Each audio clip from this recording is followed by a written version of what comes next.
Okay, so good day to all. This is Priyanshi, and now I am continuing the chapter that is diversity in living organism. ठीक है, तो कल तक हमने क्या पढ़ लिया था? इकानोडर्मेट्स तक पढ़ लिया था. ठीक है, यहाँ तक समझ में आ गया था. और अगर किसी को अभी भी डाउट होगा तो वो मुझसे पर्सनली पूछ लेंगे. तो आज हमको स्टार्ट करना है प्रोटोकॉर्डेटा. ठीक है, तो देखो सबसे पहले स्टार्ट करने से पहले अपन समझ लेते हैं कि एनिमल को हमने डिवाइड कैसे किया. ठीक है, एनिमल किंगडम को एक्चुअली डिवाइड किया है हमने 3 पार्ट्स में. ठीक है, अब ये 3 पार्ट्स के बारे में अभी तक तो नहीं पढ़ा था. अभी तो हम सिर्फ फाइलम पढ़ रहे थे. ठीक है, तो कैसे डिवाइड किया इसको हम देख लेते हैं. तो सबसे पहले होते हैं नॉन वर्टिब्रेट्स. ठीक है, अभी इसका मतलब क्या है वो बताऊँगी. उसके बाद सेकेंड में होते हैं प्रोटोकॉर्डेट्स और थर्ड में होते हैं वर्टिब्रेट्स. ठीक है, तो ये 3 टाइप में हमने डिवाइड किया है. अब किसके बेसिस पे डिवाइड किया है? तो इनको हमने किसके बेसिस पे डिवाइड किया है कि जो नॉन कॉर्डेट्स हैं वो ऐसे उनके अंदर ऐसे फाइलम आएंगे जिनके पास क्या वर्टिब्रेट कॉलम नहीं है. ठीक है, वर्टिब्रेट कॉलम यानी कि जो बैकबोन आप बोलते हो हिंदी में रीढ़ की हड्डी. ठीक है, तो जिनके बॉडी में ये वर्टिब्रेट कॉलम प्रेजेंट नहीं होती उनको हमने किसके अंदर रखा? नॉन वर्टिब्रेट्स के अंदर. उसके बाद ये नीचे वाली टर्म क्या लिखी है? वर्टिब्रेट्स. तो वर्टिब्रेट्स कैसे होंगे? जिनके पास बैकबोन होगी, यानी जिनके पास वर्टिब्रेट कॉलम है, जिनके पास रीढ़ की हड्डी है, तो वो फाइलम अपने वर्टिब्रेट में आ जाएंगे. ठीक है, और जो प्रोटोकॉर्डेट है, प्रोटोकॉर्डेट में क्या होता है कि थोड़े amount of vertebrate column present होती है. बेसिकली क्या होता है कि इनके हेड टू टेल तक में पूरे में वर्टिब्रेट कॉलम नहीं होती. अगर हम अपने को देखें, ठीक है, मैमल्स को अगर हम देखें तो क्या है, हमारे हेड से लेकर के यानी स्पाइनल कॉर्ड से लेकर के और कहाँ तक? टेल तक. बेसिकली हमारी टेल है ही नहीं, लेकिन जब पहले थी तो तब तक क्या था, उसमें वर्टिब्रेट कॉलम अपने को देखने को मिलती थी. इसीलिए हम वर्टिब्रेट्स के अंदर आते हैं. लेकिन प्रोटोकॉर्डेट ऐसे ऑर्गेनिज्म, ऐसे फाइलम है जिनकी बॉडी में हेड टू टेल तक पूरे में वर्टिब्रेट कॉलम नहीं मिलती, कुछ हिस्से में मिलती है. इसीलिए उसको हमने क्या बोला? प्रोटोकॉर्डेट्स के अंदर रखा है. ठीक है, अब देखो ये नॉन कॉर्डेट जो हमने बोला, इनके अंदर कौन कौन से नॉन कॉर्डेट बोलो या फिर नॉन वर्टिब्रेट्स, ठीक है, एक ही बात है. तो ये जो नॉन वर्टिब्रेट्स हैं या फिर नॉन कॉर्डेट्स हैं, उनके अंदर कौन कौन से फाइलम हैं? वो फाइलम है जिनके बारे में पहले हमने पढ़ लिया है. कौन कौन से?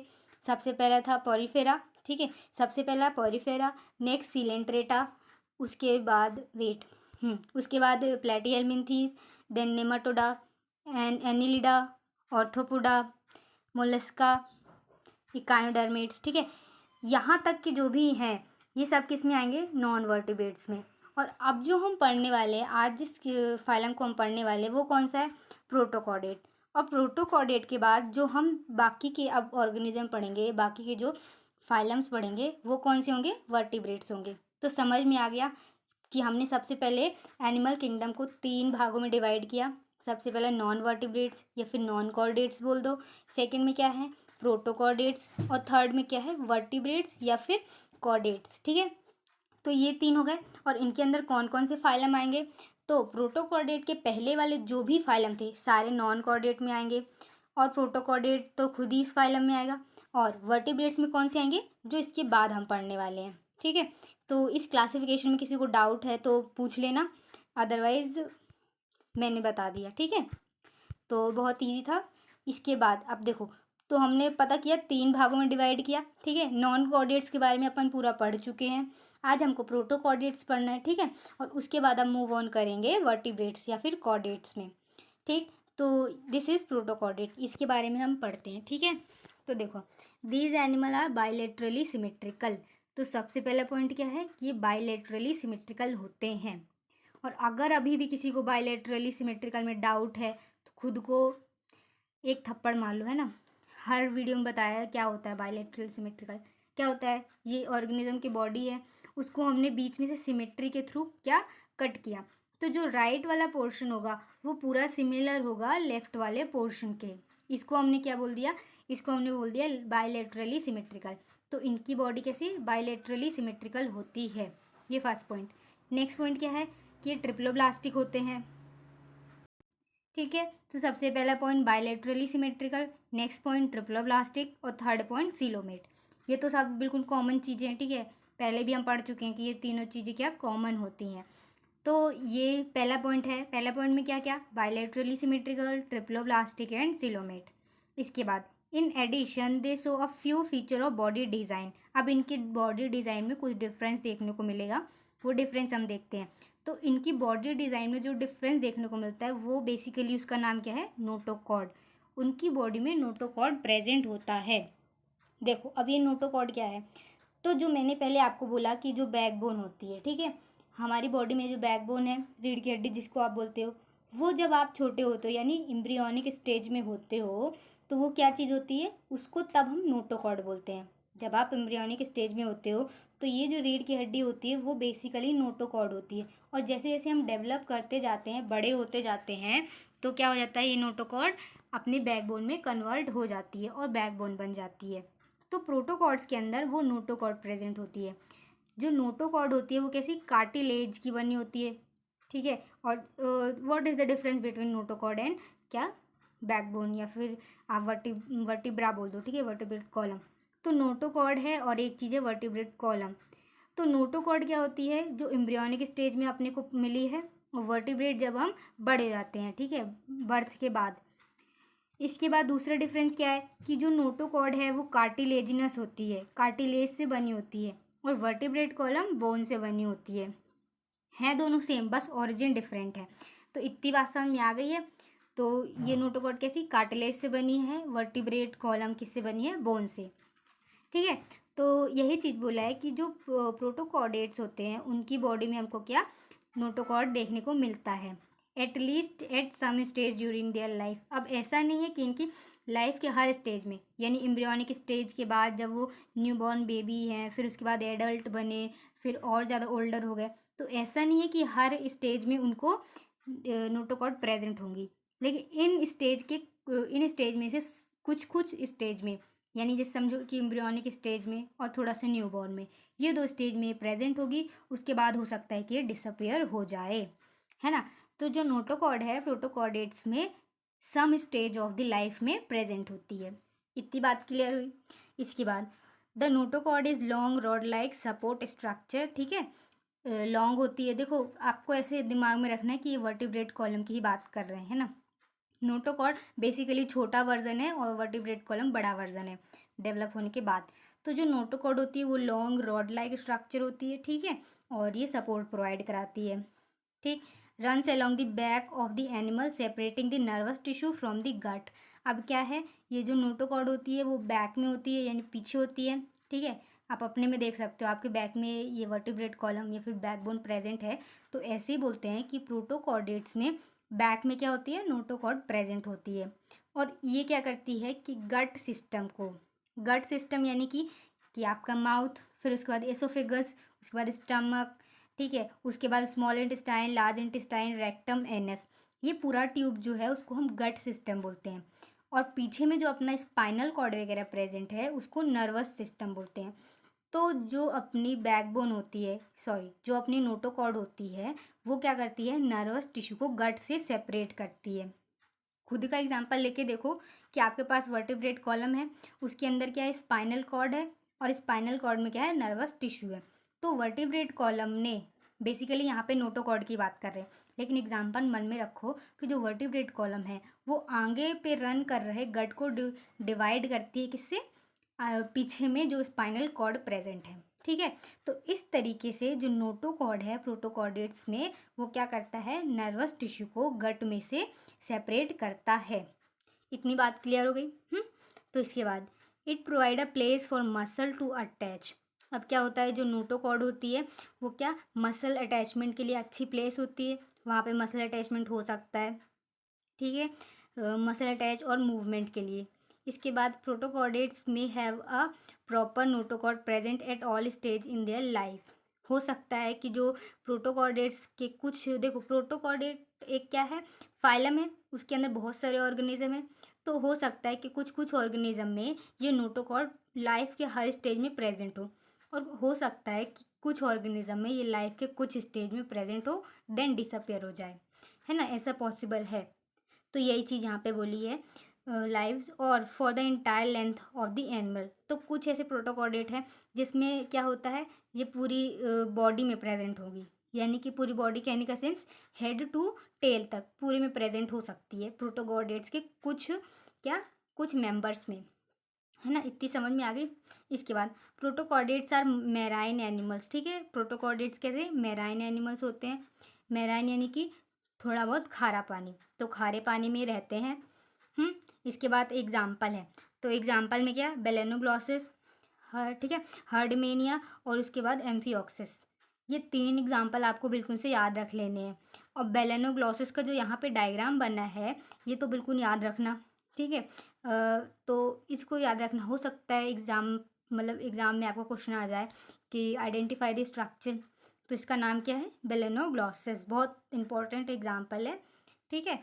तो ये इसका एग्जाम्पल। तो प्रोटोकॉर्डेट्स के बारे में सारी चीज़ें क्लियर हो गई। एक बार फिर से देख लेते हैं क्या क्या चीज़ें हमने पढ़ी, ठीक है। तो प्रोटोकॉर्डेट्स में फर्स्ट पॉइंट क्या है, कैरेक्टरिस्टिक लिखेंगे, ठीक है। तो फर्स्ट पॉइंट में क्या लिखेंगे, bilaterally symmetrical, triploblastic and coelomate. ये 3 चीज़ें हो गई पहले पॉइंट में। दूसरे पॉइंट में क्या लिखेंगे कि इनके पास नोटोकॉर्ड प्रेजेंट होती है। अब नोटोकॉर्ड प्रेजेंट है तो उसमें से लिंक करके हम सारी चीज़ें पढ़ेंगे। तो नोटोकॉर्ड प्रेजेंट है तो ये नोटोकॉर्ड कैसी होती है, रॉड लाइक स्ट्रक्चर होती है।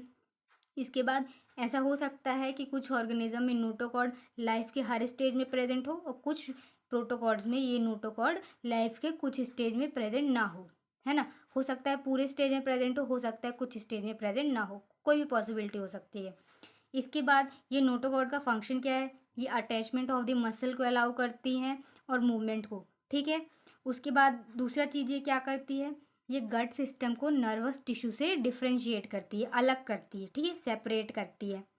इतनी चीज़ें क्लियर हो गई। उसके बाद ये भी हो सकता है कि जो नोटोकॉर्ड हैं कुछ मेंबर ऐसे हो सकते हैं जिनके पूरे लेंथ में यानी हेड टू टेल पूरे में नोटोकॉर्ड प्रेजेंट हो, है ना। तो ये सारी चीज़ें हो गई।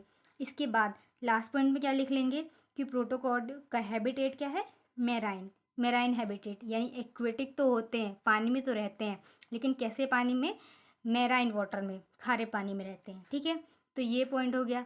इसके बाद लास्ट में आपको क्या लिख लेना है, एग्जाम्पल। तो एग्जाम्पल में क्या है, बेलेनोग्लॉसिस, हर्डमेनिया एंड एम्फियोक्सिस, ठीक है। ये सारे एग्जाम्पल आपको रट भी लेने हैं, याद कर लेने हैं, ठीक है। क्योंकि एग्जाम में आपको आ सकता है question, right the characteristic of the protochordates. तो कैरेक्टरिस्टिक तो लिखेंगे, उसके बाद एटलीस्ट एक एग्जाम्पल तो लिखना ही पड़ेगा। तो एक एग्जाम्पल याद ही रखना, सबसे अच्छा तरीका है कि आप बेलेनोग्लॉसिस को ही याद रखो, ठीक है। So are we clear with the protochordates. Protochordate समझ में आ गया ना, डाउट होगा तो आप पूछ लेंगे बाद में, ठीक है।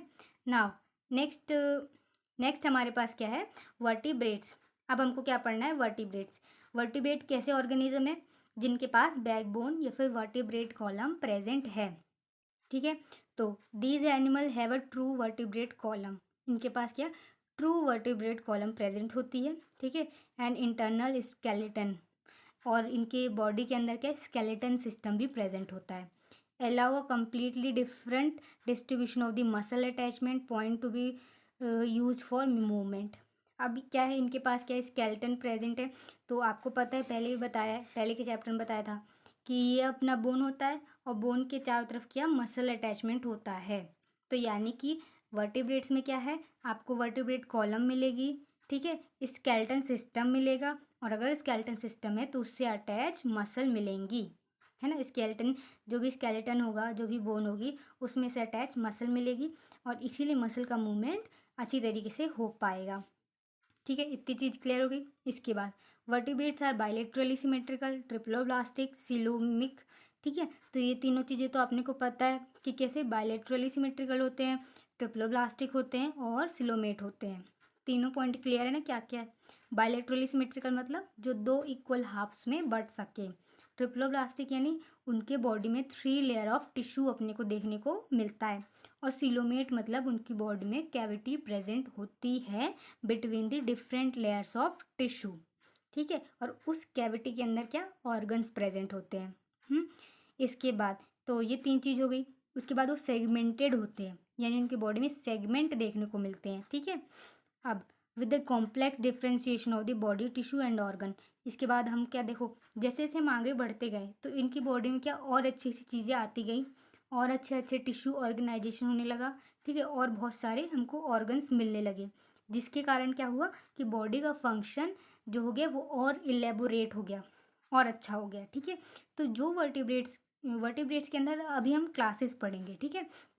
तो वर्टिब्रेट के अंदर जो हम क्लासेस पढ़ेंगे उनके लिए ये चीज़ें हैं कि वो उनकी बॉडी कैसी होती है, बायलैटरली सिमेट्रिकल, ट्रिप्लोब्लास्टिक, सीलोमिक और सेगमेंटेड होती है बॉडी। इसके साथ साथ उनकी बॉडी में डिफ्रेंशिएशन प्रेजेंट होता है। उनकी बॉडी में बहुत टाइप के टिश्यू होते हैं जो कि अलग अलग फंक्शन करने के लिए ऑर्गेनाइज्ड होते हैं, ठीक है।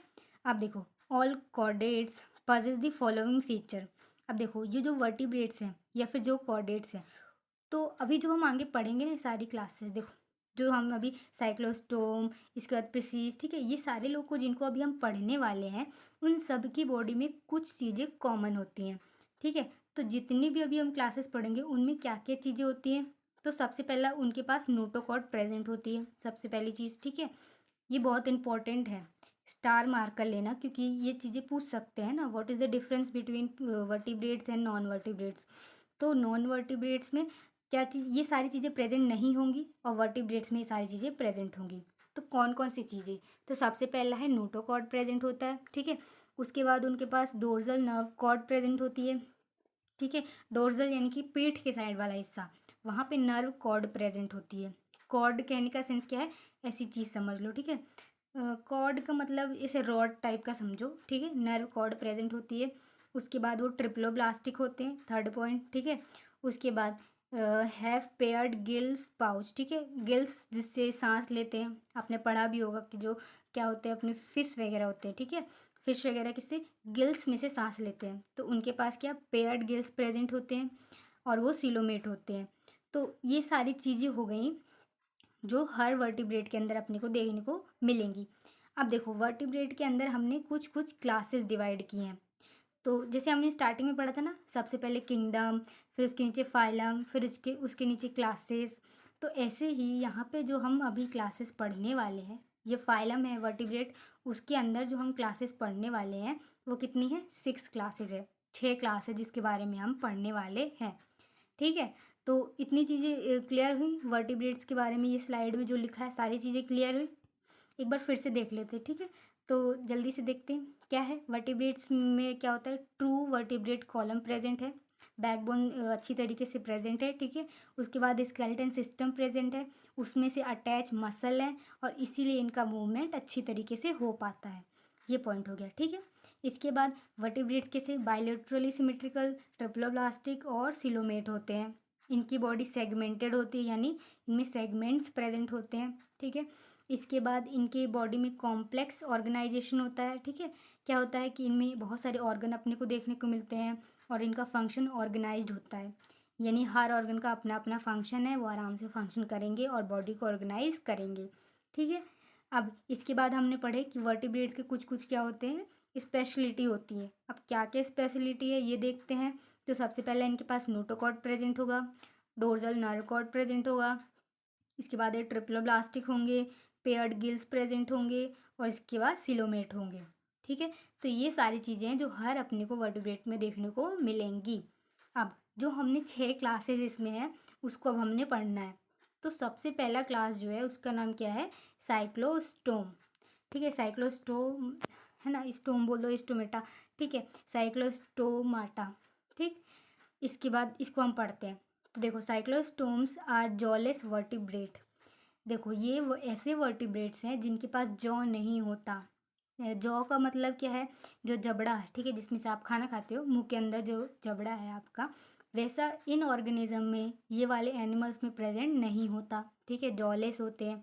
उसके बाद characterized by having a elongated, तो इनकी बॉडी कैसी होती है, हैव इलोंगेटेड ईल लाइक, ठीक है। अब ये ईल लाइक बॉडी का मतलब क्या है, देखो ईल एक होती है मछली, एक टाइप की फिश होती है जिसकी बॉडी स्नेक की तरह होती है, ठीक है।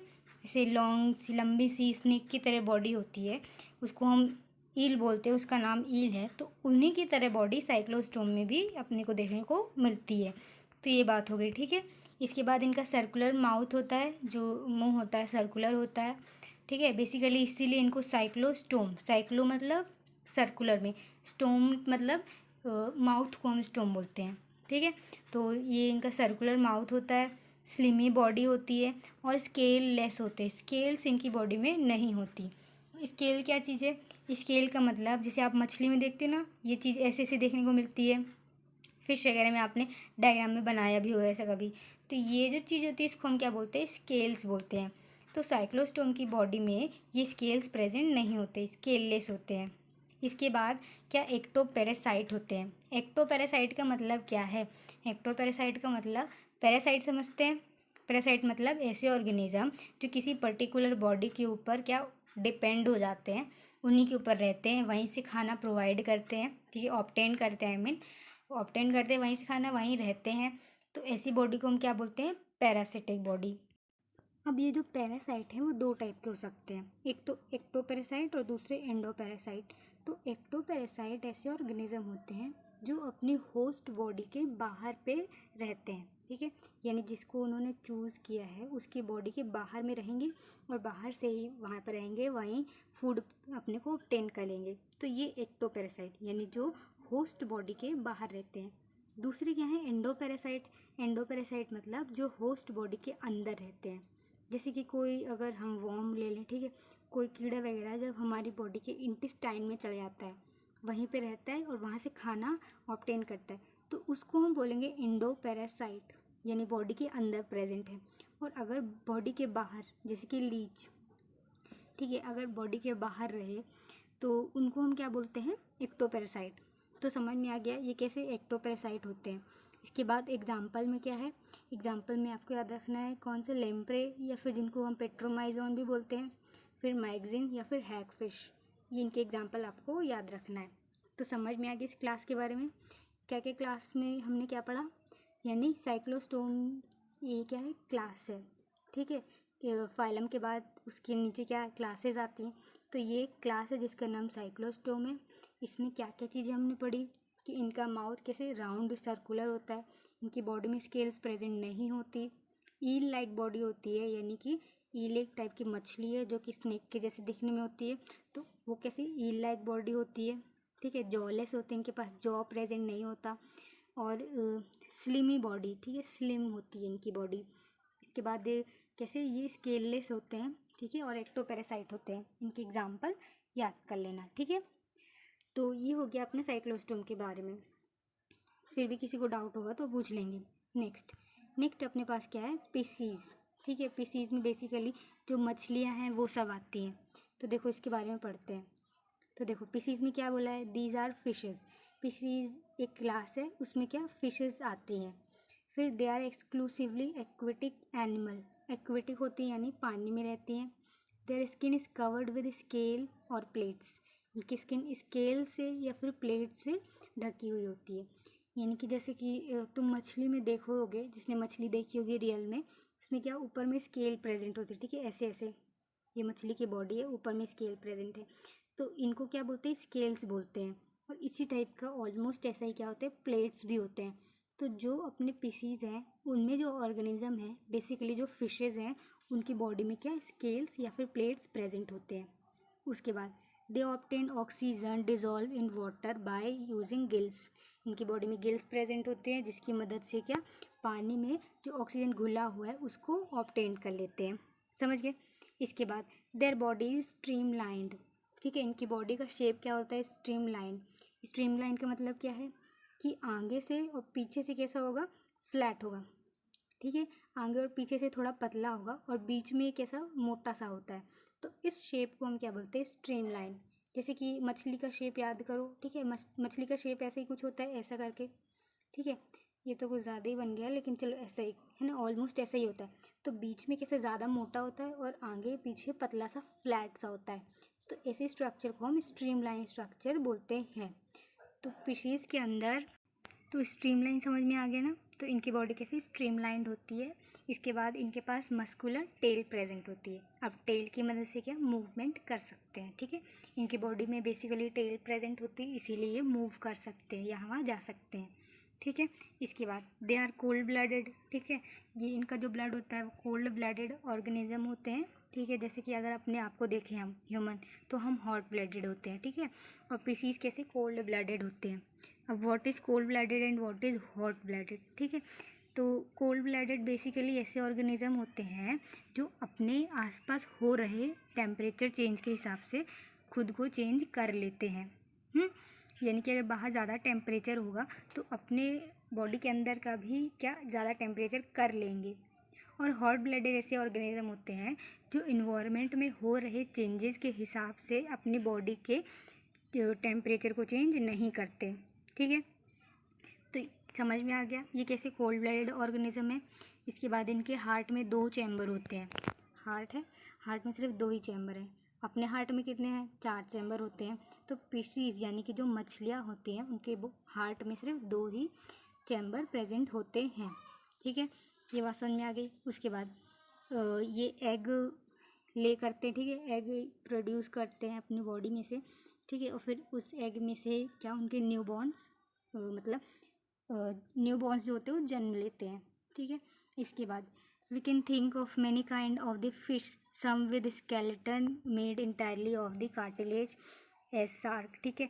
तो जैसे कि अब हम फ़िश की बात करें तो फ़िश में जो पीसीज हैं उनके अंदर जो फिशेज़ आती हैं वो 2 टाइप में हो सकती हैं। पहली तो ऐसे जिनका स्केलेटन पूरा कार्टिलेज से बना होता है, ठीक है। और दूसरी ऐसे जिनका स्केलेटन कार्टिलेज और बोन दोनों को मिलके बनता है, ठीक है। तो ऐसे फिशेस जिनका स्केलेटन कार्टिलेज से बना होता है उसका एग्जांपल क्या है? शार्क। शार्क का जो स्केलेटन होता है वो पूरा कार्टिलेज से बना हुआ होता है, ठीक है। इसके बाद ये सारी चीज़ें हो गई।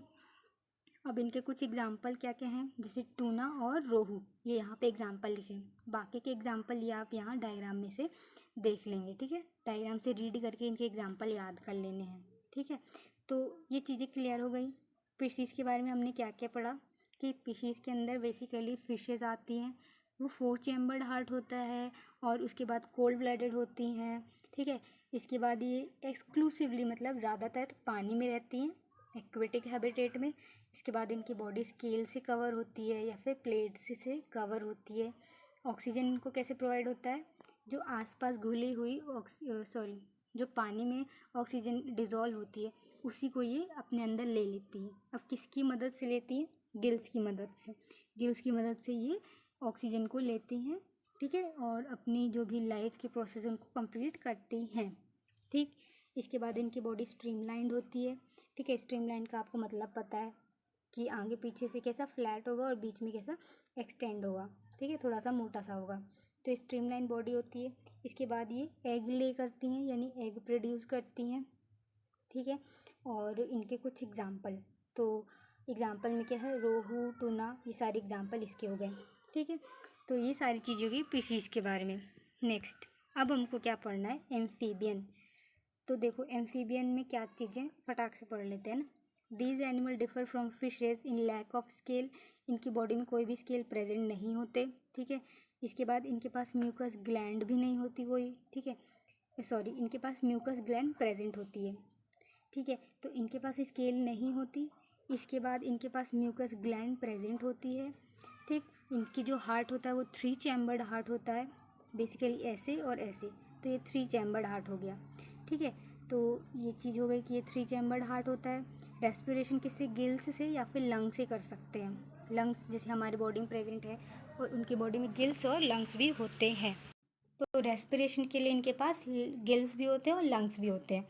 इसके बाद ये एग ले करते हैं, ठीक है, एग प्रोड्यूस करते हैं। सिमिलर जैसे कि यहाँ पे अपने फिशीज़ में कर रहे थे वैसे ही एम्फीबियंस में भी एग ले करते हैं, ठीक है। उसके बाद ये अब देखो बेसिकली इनका नाम एम्फीबियंस क्यों है? एम्फीबियन इनका नाम इसीलिए है क्योंकि ये या तो टेरेस्ट्रियल और या तो एक्वेटिक दोनों हैबिटेट में रह सकते हैं, ठीक है। एक्वेटिक हैबिटेट में भी रह सकते हैं और टेरेस्ट्रियल में भी रह सकते हैं, इसीलिए इनका नाम एम्फीबियंस है, ठीक है। अब देखो अपन ने पढ़ा था कि प्लांट किंगडम के एम्फीबियंस कौन थे? Amphibian of plant kingdom bryophytes, ठीक है। क्यों ब्रायोफाइट्स को बोला था एम्फीबियन ऑफ प्लांट किंगडम? क्योंकि वो एक्वेटिक और टेरेस्ट्रियल दोनों हैबिटेट में रहते थे। एक्वेटिक हैबिटेट में कब जाते थे? जब उनको रिप्रोडक्शन करना रहता था, ठीक है। तो ऐसे ही एम्फीबियंस भी होते हैं, ये टेरेस्ट्रियल और एक्वेटिक हैबिटेट दोनों में रह सकते हैं, ठीक है। इसके बाद इनके एग्जाम्पल क्या हो जाएंगे, तो एग्जाम्पल के लिए फ्रॉग है, टोड है, सालमेंडर, ठीक है, ये सारे इनके एग्जाम्पल हो गए। तो एग्जाम्पल आपको याद कर लेने हैं और बाकी इसमें से टैली कर लेने हैं जो यहाँ पे आपको दिया गया डायग्राम, ठीक है। तो सारी चीज़ें समझ में आ गई एम्फीबियन के बारे में, एक बार फिर से देख लेते हैं ना। तो एम्फीबियन में हमने क्या पढ़ा कि पहली बात इनके पास स्केल होती नहीं है, स्केल्स प्रेजेंट नहीं होती, जैसे कि अपने देखा था फिशीज़ में प्रेजेंट होती है लेकिन एम्फीबियंस में प्रेजेंट नहीं होती। इसके बाद इनके पास म्यूकस ग्लैंड होती है, इनका जो हार्ट है 3 चैम्बर्ड होता है, रेस्पिरेशन के लिए इनके पास गिल्स और लंग्स प्रेजेंट होते हैं और ये एग ले करते हैं, ठीक है। और सबसे इम्पोर्टेंट बात कि ये टेरेस्ट्रियल और एक्वेटिक हैबिटेट दोनों में रह सकते हैं। तो ये सारी चीज़ें इसकी कैरेक्टरिस्टिक हो गई। अब इसमें एग्जांपल क्या क्या आएंगे, तो एग्जांपल में फ्रॉग, टोड एंड सालमेंडर, ठीक है, और बाकी के इस डायग्राम में से। तो ये हो गया अपना एम्फीबियंस। तो this is all about the today's class. If you have any doubt you may ask me on your groups, ठीक है। और जो भी चीज़ें नहीं समझ में आती वो पूछ लेना, ठीक है। So study well and thank you.